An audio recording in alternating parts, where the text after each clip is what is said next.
En febrero de 2016, el sol caía tibio sobre las calles empedradas de San Cristóbal de las Casas, Chiapas. Era uno de esos días en que el aire parecía suspenderse un instante antes de que algo trascendental ocurriera. Mía Cruz, una joven de 19 años, acababa de regresar de un viaje universitario a Cusco, Perú. Se había marchado con un grupo de compañeros de antropología de la Universidad de Guadalajara, emocionada por estudiar tradiciones andinas. Lo que nadie sabía entonces es que ese sería el último recuerdo que su madre tendría de ella en libertad. Apenas un mes después de regresar, Mía desapareció sin dejar rastro. Su madre, Teresa Aguado, despertó una mañana para encontrar su cama tendida, la maleta abierta con parte de la ropa doblada adentro y el celular sobre la almohada, apagado. La ventana del cuarto permanecía entreabierta y el perro familiar, que siempre dormía junto a la puerta, ladraba con insistencia hacia la calle. Antes de continuar, si estás escuchando esta historia, te invito a suscribirte al canal y a comentar desde qué parte de México o del mundo nos acompañas. Historias como esta nos recuerdan que la verdad muchas veces se oculta entre los silencios.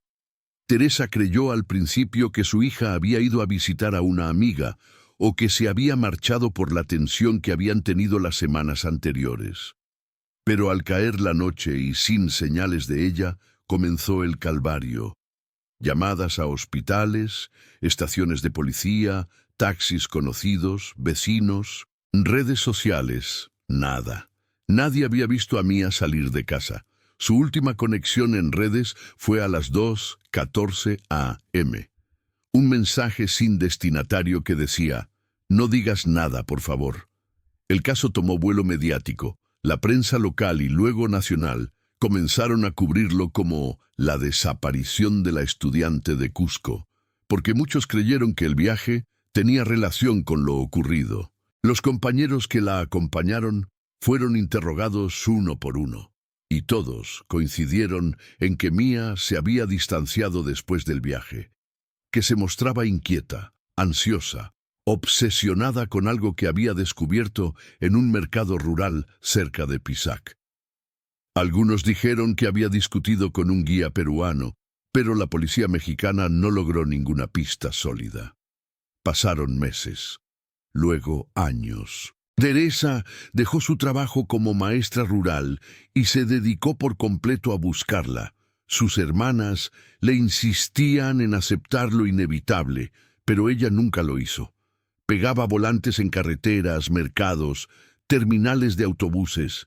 Se inscribió en colectivos de búsqueda y viajó hasta Perú con la esperanza de reconstruir los últimos días del viaje de su hija. Todo lo que consiguió fue una fotografía borrosa donde Mía aparecía parada frente a un puesto de tejidos, mirando hacia atrás, como si alguien la siguiera.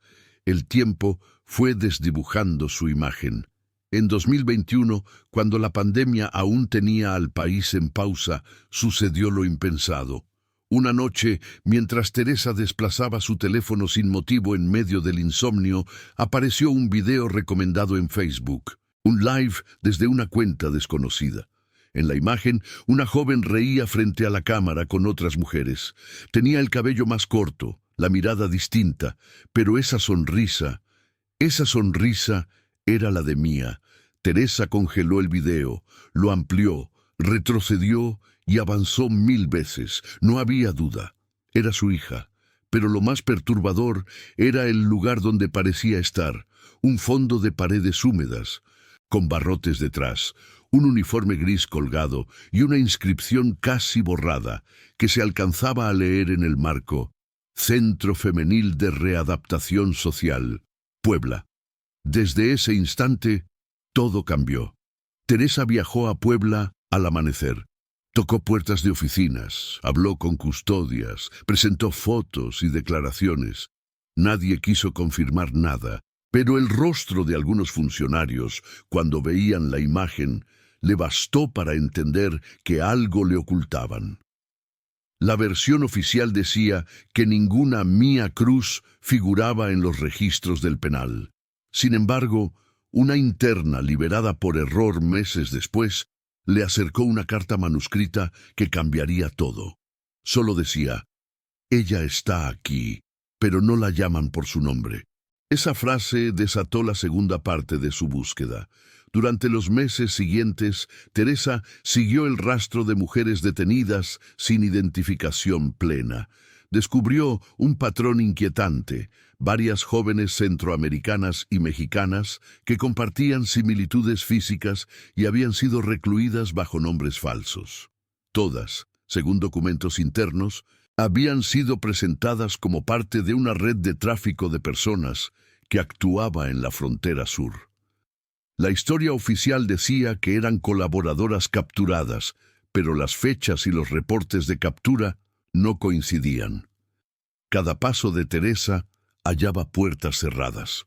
La Fiscalía Estatal se desentendió alegando falta de pruebas. Las madres del colectivo, Voces Sin Rostro, la acompañaron en plantones y conferencias hasta que un periodista local, Víctor Mora, decidió investigar. Víctor era conocido por su tono directo y por haber destapado casos de corrupción carcelaria. Le tomó apenas 2 días conseguir una copia filtrada del video del live que había visto Teresa. El archivo mostraba el nombre de usuario original: Mariana Rod 23.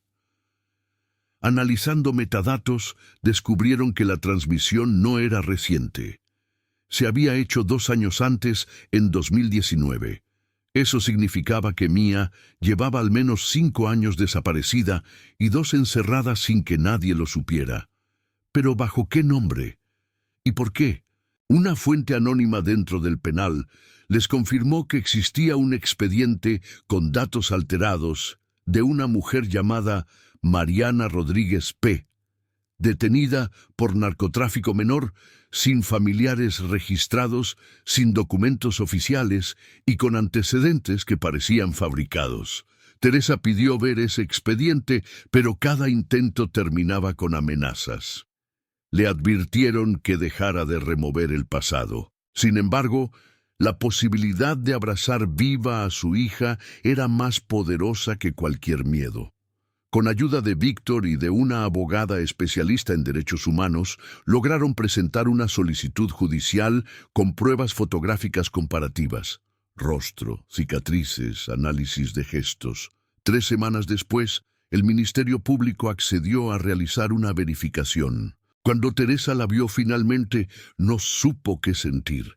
La joven, bajo el nombre de Mariana, negó con frialdad ser Mía. Dijo no reconocer a Teresa, que su madre se llamaba otra mujer que nunca había estado en Chiapas. Y sin embargo, en un instante fugaz, cuando la dejarían volver al pabellón, murmuró algo imperceptible: «No me busques más». Ese susurro la desmoronó. Durante los meses que siguieron, la investigación se volvió una maraña de versiones, informes incompletos y silencios institucionales. Víctor continuó publicando notas hasta que lo despidieron de su medio. La abogada comenzó a recibir amenazas anónimas, y Teresa comprendió que estaba enfrentando algo mucho más grande que una desaparición. Una red de sustitución de identidades de mujeres desaparecidas, utilizadas para encubrir otras operaciones. El resto de la historia avanzará a través de las siguientes partes: la exposición pública del caso, el hallazgo de nuevas víctimas, la verdad detrás del viaje a Cusco y la recuperación de la identidad de Mía, manteniendo el tono humano, realista y profundamente emocional hasta su cierre. Teresa no podía dormir desde el día que volvió del Centro Femenil de Puebla. Tenía la imagen de aquella mujer, su hija, grabada con fuego en la mente. Esa mirada perdida, la voz quebrada al murmurar: «No me busques más». Cada palabra resonaba como un eco imposible de descifrar. Se refugió unas semanas en casa de su hermana, en Tuxtla Gutiérrez, pero la calma no duró. Un amanecer, empacó sus cosas, imprimió nuevas copias del expediente judicial y regresó a la ciudad de Puebla.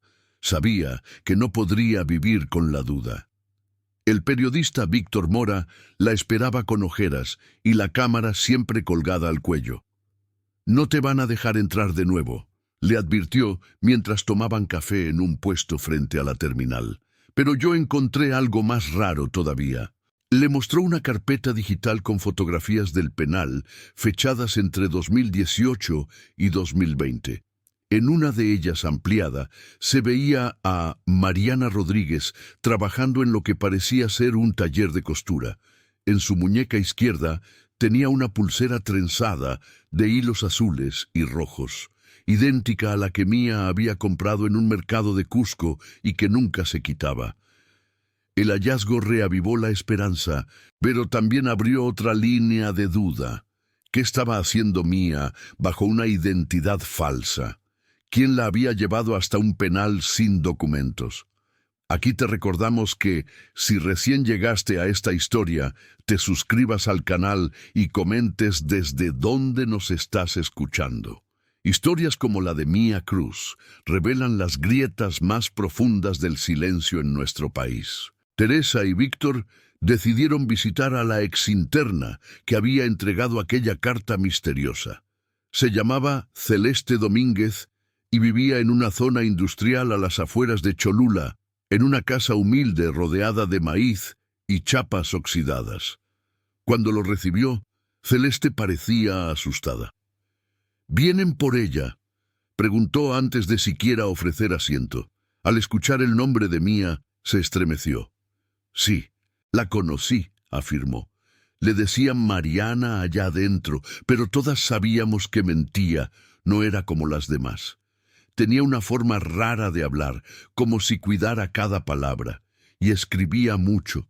Tenía un cuaderno que siempre escondía debajo del colchón». Teresa se inclinó hacia ella con los ojos húmedos. ¿Qué escribía? Historias, de mujeres que desaparecían sin dejar rastro. A veces usaba nombres falsos, pero eran reales, por eso la castigaban. Decían que estaba inventando cosas, que su mente no estaba bien. Víctor grabó la conversación. Con esas palabras, la búsqueda cambió de rumbo. Si Mía escribía, quizás había dejado un rastro tangible de su historia dentro del penal. Durante las siguientes semanas, Teresa y Víctor organizaron una campaña pública. Crearon un perfil en redes llamado Leche ¿Dónde está Mía Cruz?, donde difundieron la foto del video y fragmentos del testimonio de Celeste. En cuestión de días, cientos de mensajes comenzaron a llegar. Otras familias con hijas o hermanas desaparecidas que creían haberlas visto en centros penitenciarios, hospitales, incluso en casas de acogida. Las autoridades estatales se vieron presionadas a responder. Una mañana, Teresa recibió una llamada desde un número desconocido. Era una voz femenina, temblorosa. «No diga mi nombre. Tengo algo que pertenece a su hija». La citó en una gasolinera cercana a Atlixco. Teresa fue acompañada por Víctor, que estacionó el auto frente a la tienda. Una mujer vestida de empleado de limpieza se acercó y le entregó una bolsa de plástico.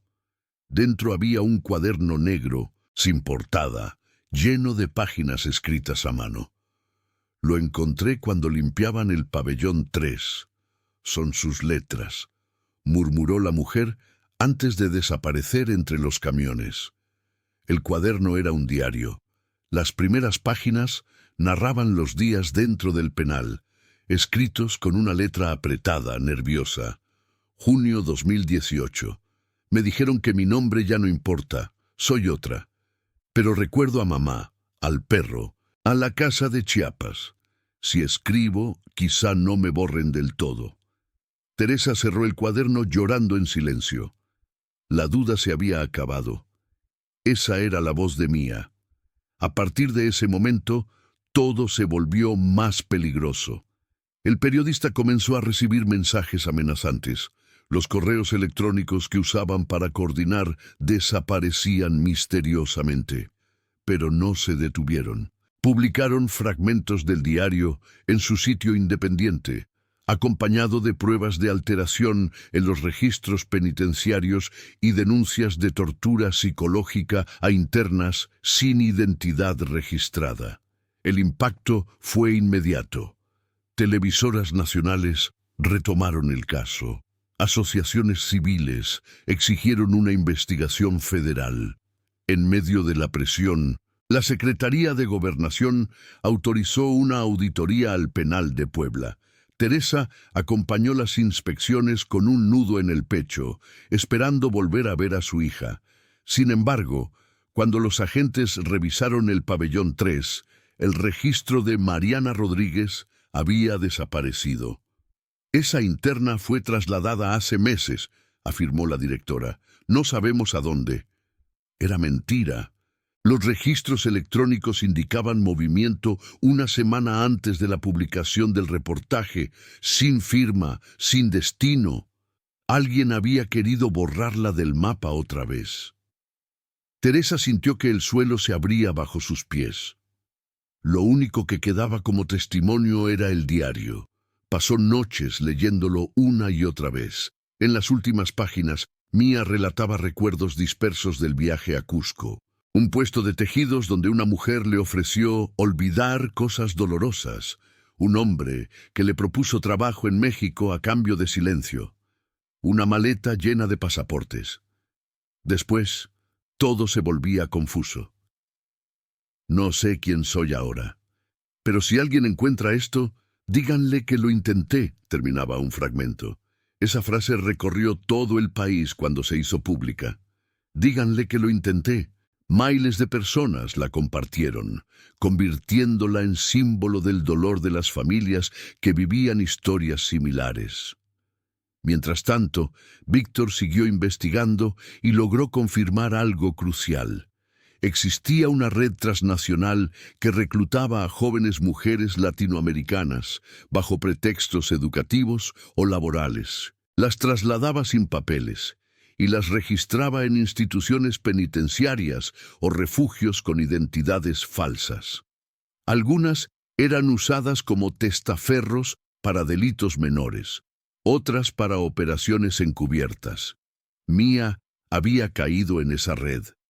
El golpe más brutal llegó meses después, cuando detectaron que varios de los nombres falsos usados correspondían a mujeres desaparecidas de distintas regiones del país.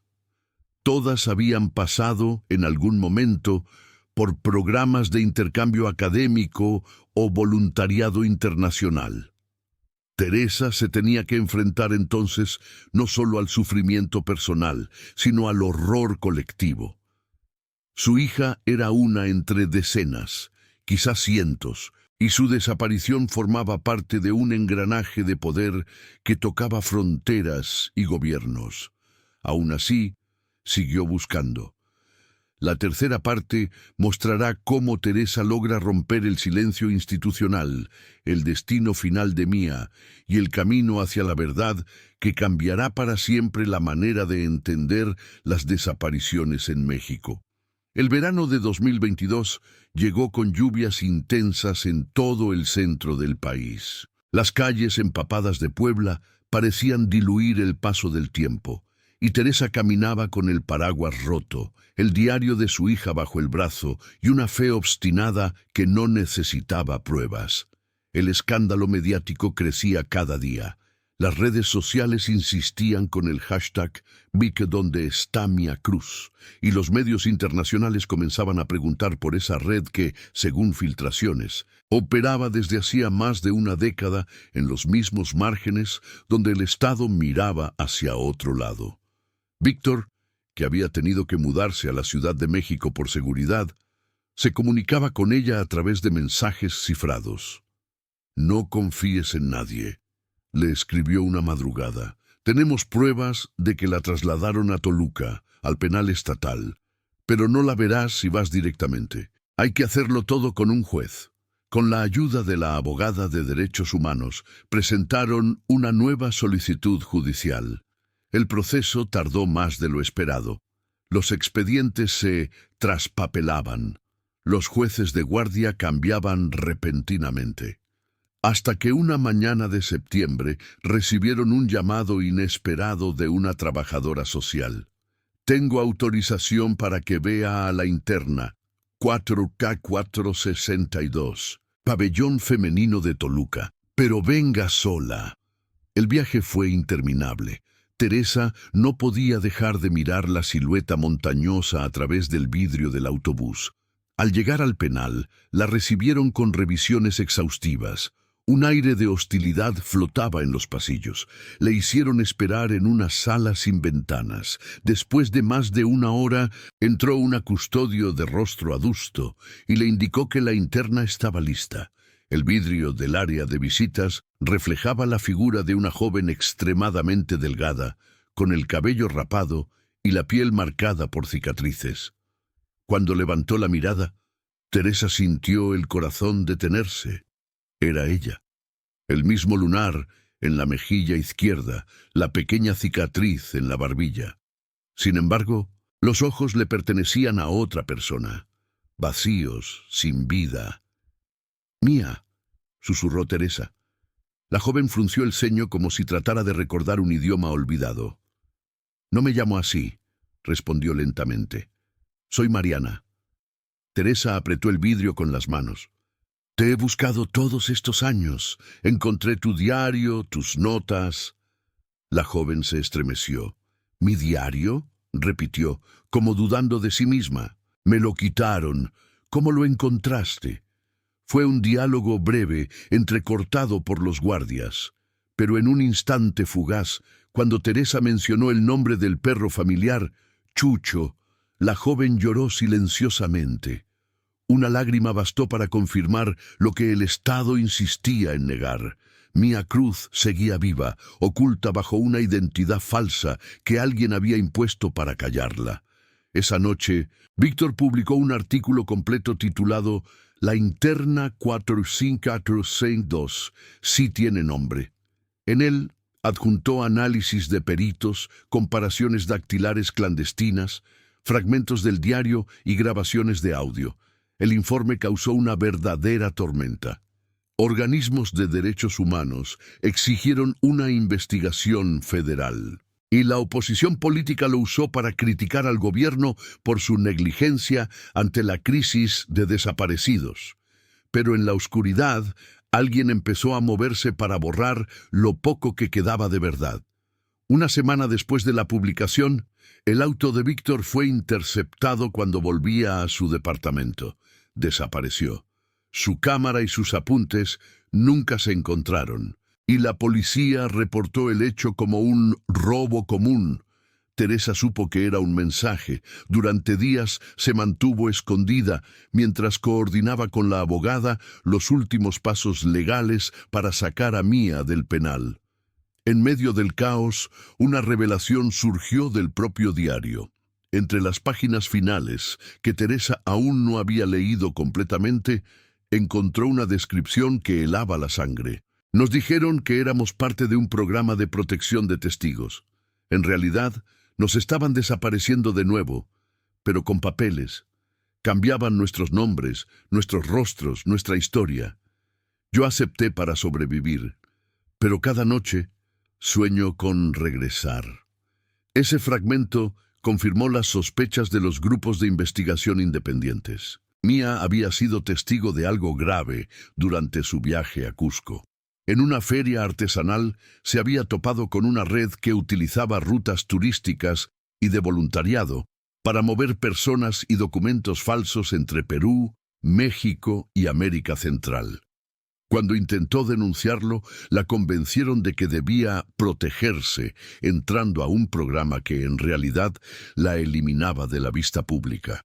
Teresa comprendió entonces el significado de aquel primer mensaje que su hija escribió antes de desaparecer. «No digas nada». Era una advertencia, no una despedida.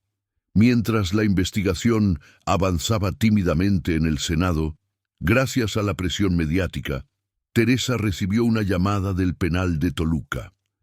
La interna 4462 fue trasladada a un hospital psiquiátrico en Querétaro, que dijeron. Necesitamos autorización para su tratamiento. La frase tratamiento psiquiátrico sonó como una amenaza. Teresa contactó a la abogada y viajaron al hospital acompañadas por observadores de una ONG. Allí encontraron a Mía aturdida, bajo medicación, en una sala blanca sin ventanas. Cuando su madre la abrazó por primera vez en 6 años, ella apenas pudo sostenerse. «Ya está, hija, ya está», le susurró Teresa. Mía no respondió.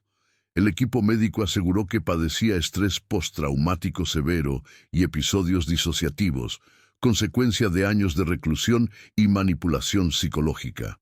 Su memoria venía y se iba. Algunos días recordaba a su familia, otros insistía en ser otra persona. Teresa decidió quedarse a su lado el tiempo necesario, renunció a toda vida anterior. Durante las semanas que siguieron, se dedicó a leerle fragmentos del diario que ella misma había escrito. Poco a poco, Mía comenzó a reconocer fragmentos de su pasado. El perro Chucho, la casa en San Cristóbal, su viaje a Cusco. Cada recuerdo recuperado era un paso frágil hacia la libertad interior. Pero el peligro no había pasado. A finales de ese año, una serie de documentos filtrados reveló que parte de la red estaba conectada con funcionarios del Instituto Nacional de Migración y policías federales retirados. Los nombres provocaron escándalo. Entre ellos figuraba un exdirector de inteligencia que había coordinado intercambios académicos durante la época en que Mía desapareció. Ese descubrimiento cambió el rumbo del caso. Por primera vez, la Fiscalía General de la República abrió una carpeta oficial bajo la Ley de Desaparición Forzada, reconociendo que lo sucedido no había sido un error administrativo, sino un crimen de Estado. Teresa fue llamada a declarar en medios internacionales. En todas las entrevistas repetía lo mismo. «Mi hija no desapareció, la desaparecieron, y luego la devolvieron con otro nombre». Su testimonio fue devastador. Miles de familias comenzaron a hablar de casos similares. Mujeres que habían regresado distintas, con identidades alteradas, sin recuerdos nítidos de los años perdidos. Lo que había comenzado como la búsqueda de una sola joven se transformó en un movimiento nacional por la verdad. Mientras los juicios se prolongaban, Mía seguía internada en Querétaro, bajo tratamiento, recuperando poco a poco la capacidad de hablar fluidamente. Cada visita de su madre era una mezcla de esperanza y dolor. En ocasiones repetía una frase desconcertante: «Ya no soy solo yo, somos todas». Era el eco de aquellas mujeres borradas y renombradas, cuyo rastro se desvanecía entre celdas y oficinas. La cuarta parte llevará al desenlace de las investigaciones, los juicios públicos, la reconstrucción de lo ocurrido durante el viaje a Cusco y las consecuencias que marcarán para siempre a Teresa, a Mía y a miles de familias que aún buscan a sus desaparecidos. A inicios de 2023, México amaneció con titulares que llenaban las primeras planas. La red de desapariciones legales, el caso Cruz, destapa un sistema de sustitución de identidades. En noticieros y foros, las palabras de Teresa resonaban con fuerza. Lo que había comenzado como la búsqueda desesperada de una madre había escalado hasta los niveles más altos del poder. Las autoridades, presionadas por organizaciones civiles y familiares de desaparecidos, se vieron obligadas a abrir audiencias públicas. Teresa viajó constantemente entre Ciudad de México y Querétaro, acompañando cada declaración, cada audiencia, cada testimonio. Se había convertido, sin buscarlo, en la voz de miles de mujeres que no lograron volver. A su lado, la abogada Sofía Reyes documentaba los procesos, archivando todo en carpetas que parecían multiplicarse solas. Mientras tanto, Mía seguía en recuperación. En el hospital psiquiátrico, la vida se medía en suspiros. desayuno a las 8, terapia a las 10, silencio después del mediodía. El entorno blanco la tranquilizaba, pero también la mantenía lejos de la realidad. Teresa llevaba fotos de la casa en Chiapas, de los girasoles que Mía cuidaba cuando niña, y canciones que solían escuchar mientras cocinaban juntas. A veces, entre lágrimas, la joven decía: «Quise volver, mamá, pero no me dejaron». «Ya estás aquí», contestaba Teresa siempre, «y nadie va a impedir que vuelvas del todo». En esa época, el país entero atravesaba un replanteamiento nacional sobre las desapariciones. El caso Cruz sirvió como detonante. Se formaron comités de revisión de registros penitenciarios, grupos de identificación de mujeres internas sin documentación y mesas de investigación transfronteriza. Lo inquietante era el patrón que se repetía en distintas entidades: Tamaulipas, Veracruz, Quintana Roo. Lugares donde jóvenes desaparecidas reaparecían bajo otros nombres, con historias inventadas por funcionarios. Sofía descubrió documentos internos del Instituto Nacional de Migración que mencionaban reincorporación discreta como código. En esas listas clandestinas figuraba Mariana Rodríguez P., el nombre impuesto a Mía. Al analizar cientos de casos, quedó claro que existía una red institucional que, bajo supuestos programas de protección, borraba la identidad original de víctimas y testigos para mantener encubiertos ciertos delitos de tráfico de personas y documentos. El Congreso llamó a comparecer a varios funcionarios, entre ellos el entonces director de operaciones del INM, y un excomandante de la Policía Federal. Ambos negaron todo. Aún así, las pruebas se acumulaban. Un fiscal federal admitió ante las cámaras: «Estamos ante el mecanismo de desaparición más sofisticado que haya operado en México». Los juicios se transformaron en espectáculos dolorosos. Teresa, siempre en primera fila, escuchaba testigos relatar cómo las jóvenes eran sacadas de cárceles municipales, llevadas a centros especiales, donde se les neutralizaba emocionalmente y luego redistribuidas con nuevas identidades. En algunos casos, las forzaban a firmar documentos que las vinculaban a delitos falsos para justificar su reclusión. Mientras los medios hablaban del Sistema 23, nombre clave de la operación, Mía comenzaba a recuperar fragmentos cada vez más precisos de su memoria. Recordó una hacienda cerca de Arequipa, en Perú, donde los contactaron con un supuesto programa cultural. Recordó a un hombre de acento norteño que le prometió trabajo en Oaxaca. Recordó la camioneta donde perdió el conocimiento y despertó en Tabasco, sin su pasaporte ni teléfono. «Nos dijeron que estábamos protegidas», le confesó un día a su madre, temblorosa. «Pero en realidad nos estaban desapareciendo por dentro». Teresa grabó esas palabras y se las entregó a la abogada. Era la pieza que hacía falta para vincular las operaciones internacionales con el ámbito doméstico. En marzo de 2024, tras meses de investigación, se emitieron las primeras órdenes de aprehensión contra 6 funcionarios, 3 mexicanos y 3 peruanos, acusados de tráfico de personas, falsificación de documentos oficiales y desaparición forzada.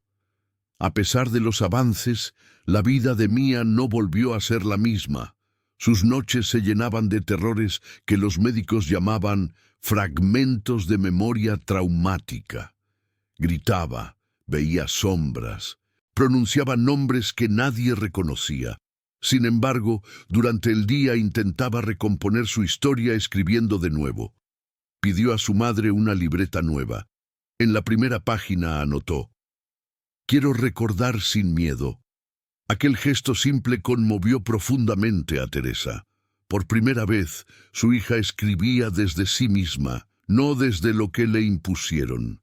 Mientras tanto, la abogada Sofía y un grupo de periodistas retomaron la investigación de Víctor Mora, desaparecido el año anterior. Consiguieron rastrear su última ubicación a una bodega en Xonacatlán, donde solían almacenar material confiscado. Entre los archivos recuperados, hallaron copias digitales de entrevistas no publicadas y grabaciones en video de exagentes que confirmaban el uso de mujeres jóvenes como carátulas humanas en operaciones encubiertas.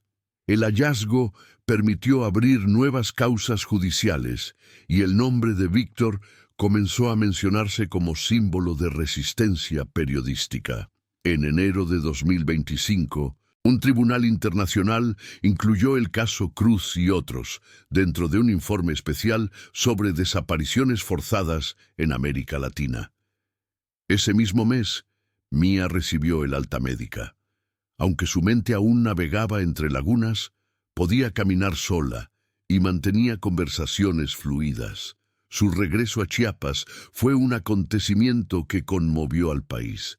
Decenas de personas, vecinos y familiares de desaparecidos, la acompañaron desde el aeropuerto hasta su casa.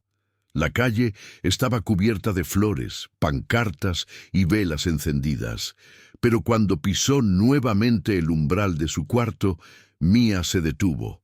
Todo seguía igual. La cama cubierta con el cobertor azul, la foto familiar sobre la mesa, el aroma del perro que ya no vivía.